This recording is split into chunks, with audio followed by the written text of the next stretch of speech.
The holidays are upon us and it's starting to get chilly outside. It's time to think about those holiday dishes we all like. So today we're going to be baking one of the world's best apple pies. So I'm going to have you come inside and see my wife's secret recipe about how to cook the world's best apple pie. Come on inside.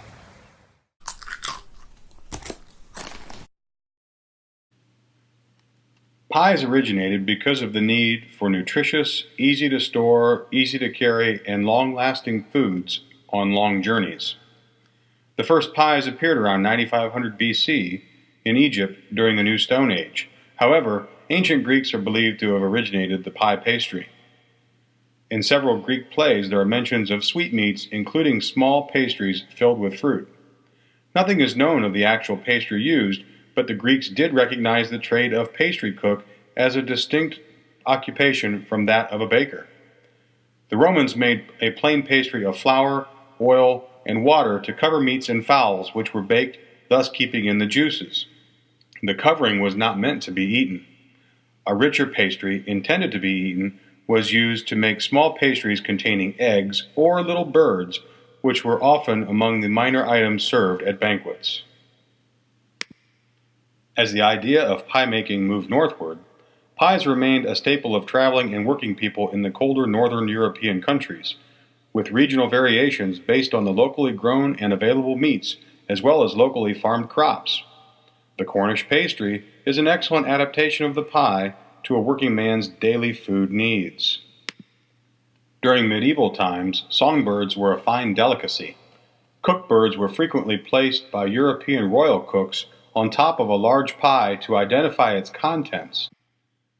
The Pilgrim Fathers and early settlers brought their pie recipes with them to America, adapting to the ingredients and techniques available to them in the New World.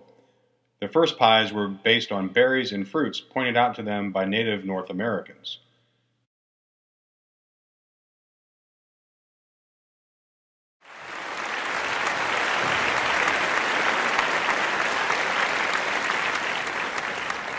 Hello, I'm Tessa Gerbrick, and today I'm going to be showing you how to make the world's best apple pie. Nobody ever makes one pie, so this recipe is for 2 pies. There's enough crust to have covers for both, so an apple pie is ideal. You could also do pretty much any fruit pie. It needs to have a cover, either a lattice cover or a totally closed cover. First, we're going to start with the pie crust. Pie crust recipe is very easy. It's 3 simple ingredients: margarine, flour, and very cold water. You can see I've already put the water on ice, so it will be very cold when I need it. First, we're going to combine the margarine and the flour, and then I'll combine it using this tool called a pastry blender. You can also use 2 butter knives, but it's easier to use a pastry cutter. So the recipe is very easy to remember. This is for 2 crusts again, with tops. It's 3 sticks of margarine and 3 cups of flour. I never packed my flour. I just put it in loosely and then shake it until it's about even on the top. Okay, and now we're going to begin blending it. Okay, so now we take the pastry blender, and you can see the flour's covering the margarine, and you just kind of go down the line. You can see now the pieces are in slices, and you just keep turning the bowl, keep making the pieces of margarine smaller and smaller. I'm going to continue this until it's almost like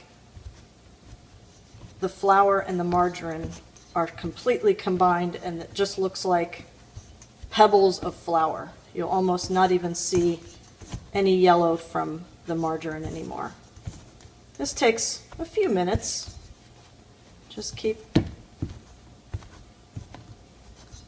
combining And you want to make sure that when you're finished, you don't want to see any white flour, and you don't want to see any yellow from the margarine. They're completely combined. Okay, so now you can see I finished combining the flour and the margarine, and see the very small pebble size pieces. And I want to just show that as I go around, I don't see any white flour. You want to make sure that all the white flour has been combined into the margarine. So when you see that that's happening, and you'll see that there's some bigger chunks, that's because it's already starting to stick together, and that's good because here shortly we're going to add water and all these will become balls of dough. So that's what I'm going to do now. I'm going to start adding this very cold water. As you can see, some of the ice cubes have started to melt. I'll take the ice cubes out and add it a little bit at a time. I didn't give you a measurement because it really just depends on the temperature outside, the humidity in the air, how much you need to add. So I just put in maybe about a quarter cup right there. I'm going to add that in. See how it's sticking together now? Going to add a little bit more. You want to make sure you don't add too much. That's why it's always better to add a little bit in the beginning, and you can always add more water, but it's impossible to take it back out. So I'm going to add a little bit more.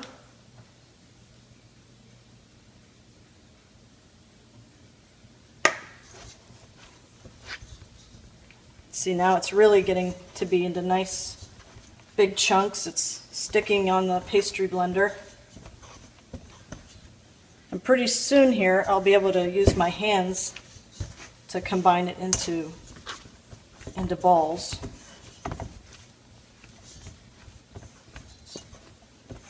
Okay, now you can see that the dough is really starting to stick together on its own. I only used probably, well, less than a half cup, obviously. I'm going to start combining these into balls. Now, this is about a nice size because when you roll it out, it'll be enough to cover, to line a pie pan, and that's what you want. But you'll find that I'll probably only make these into 3 balls because when you roll out dough, you inevitably roll it a little bit bigger than you need. And then what's left over can be used for the second pie's top. So I'll have enough for 2 to go into line the pie pan, and then a third for the first top. And then what scraps are left over from all 3, I'll be able to combine and make into our second pie's top. Okay, so there's the third ball of dough. Now what I'm going to do is I'm going to take them, put them together, and cover them with the bowl.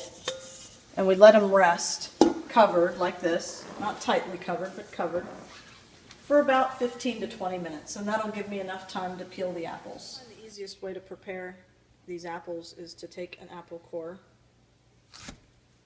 push it in, pull out the core, and then it's very easy.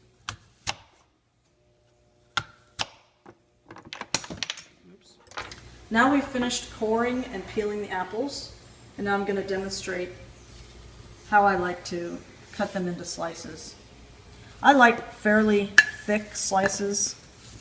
The apples are going to cook down in the oven, and I don't like them to get mushy, and if they're a little bit thick, they'll retain a lot of their shape.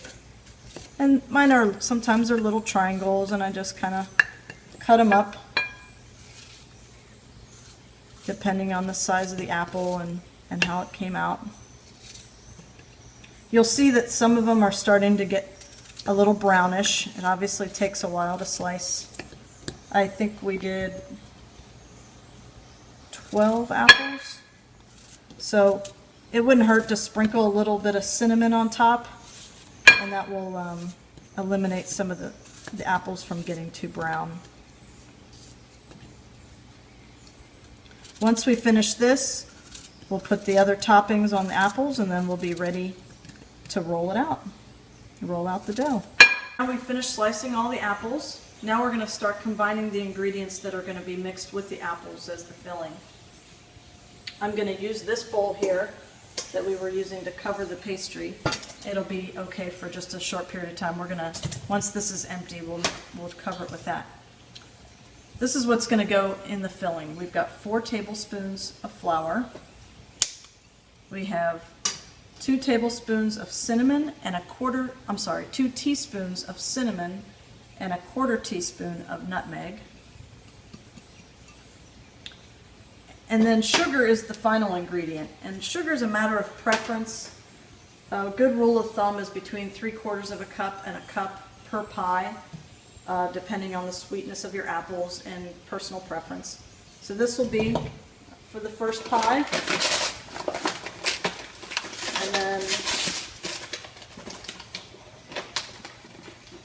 a little under a cup for the second pie. Then we combine these ingredients in the bowl.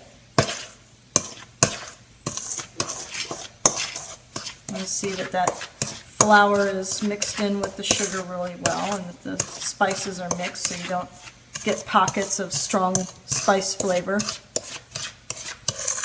The flour is really important because it will make that the filling become kind of a thicker juice.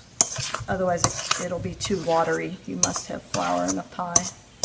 Okay, so that's nice and mixed. Now we'll just add the apples to it. It'd be easier if you kind of do it in stages here. Just coat them. Doesn't have to be perfect.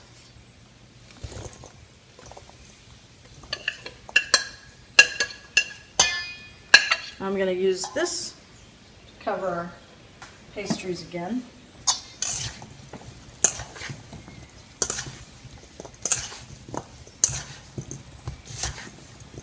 And then you just keep stirring and turning the bowl until all the apples have a little coating on them. So now, once you've pulled all the ingredients from the bottom of the bowl and coated your apples fairly evenly, now we can move on to rolling out the pastry dough. Okay, so now we want to spread a nice thin layer of flour on our rolling surface here. Take a ball of dough and kind of just turn it around and coat it in the flour. And then put it in the center and start to roll. So now I'm starting to roll the dough out. I want to go a little bit in this direction and then a little bit in this direction. You see it's sticking to the roller a little bit. This is a good opportunity to turn it. Spread the dough out, spread the flour out again. Turn it back over. And there's no real formula here. You just want to make sure that it's evenly rolled out and that it's big enough to put it into the pie pan. Now I've determined it's the right size. I'm going to fold it, turn it in from that direction, once from that direction. I like to scrape off some of the excess flour and pick it up nicely, lay it into the pan. There should be a little bit overlapping on the edges. That's good. And just kind of move it around very, very gently. It's real soft, but it's also very pliable. So you can, if it's a little short in one area, you can take off a piece and just kind of glue it onto this side. There. And now we're going to put the filling in and put the top on. First we want to trim the excess crust off the edges. And that doesn't have to be exact either. You just kind of go around and try to be even.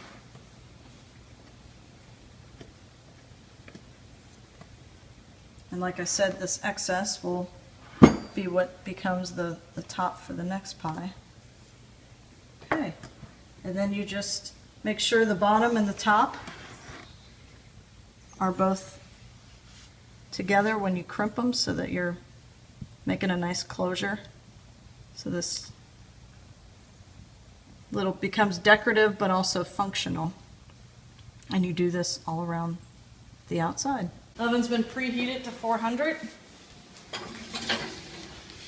Put them on the middle rack.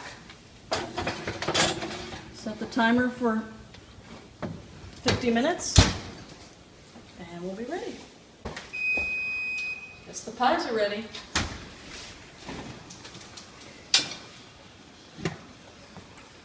Oh yeah, they look great.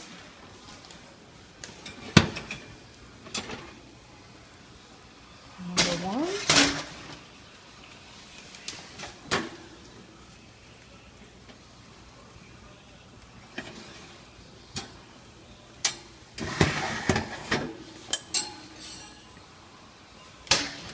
Okay. Now you'll want to wait till they cool to cut them, or all the filling will just spill out. Enjoy!